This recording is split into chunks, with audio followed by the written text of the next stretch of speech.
Welcome to this video lecture on Oliveros versus People of the Philippines. We will conduct a comprehensive analysis of GR number 242,552, focusing on the legal distinction between attempted and frustrated murder under Philippine penal law.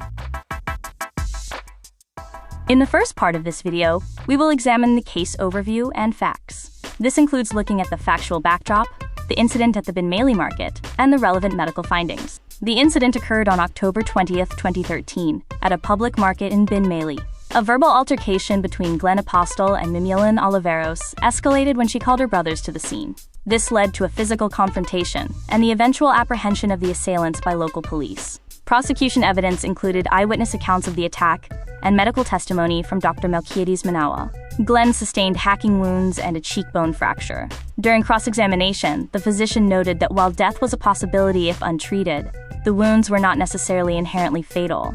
The defense argued a justifying circumstance, specifically defense of a relative and defense of a stranger, claiming Glenn was the initial aggressor. However, the trial court noted major inconsistencies among defense witnesses, and the burden of proof for self-defense was not met.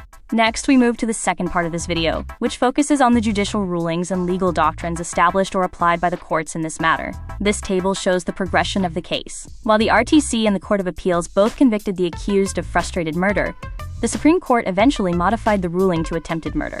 Applying Article 51 of the revised Penal Code, the Supreme Court downgraded the offense. Consequently, the indeterminate sentence was modified to a minimum of 2 years, 4 months, and 1 day of prison correctional, to a maximum of 8 years and 1 day of prison mayor. A critical factor was the requirement of proof regarding the fatality of the wounds. To convict for frustrated murder, it must be proven that the wounds were mortal. Since the physician could only testify that death was possible, the threshold for a frustrated murder conviction was not reached.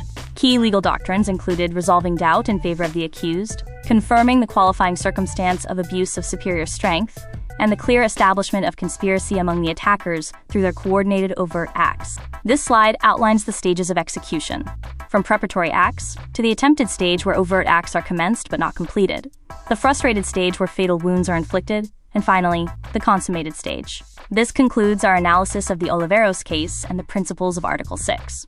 We hope this video has provided a clear summary of these essential legal concepts. For your reference, the image sources used in this video are listed here, including materials from the Department of Justice and medical record review resources.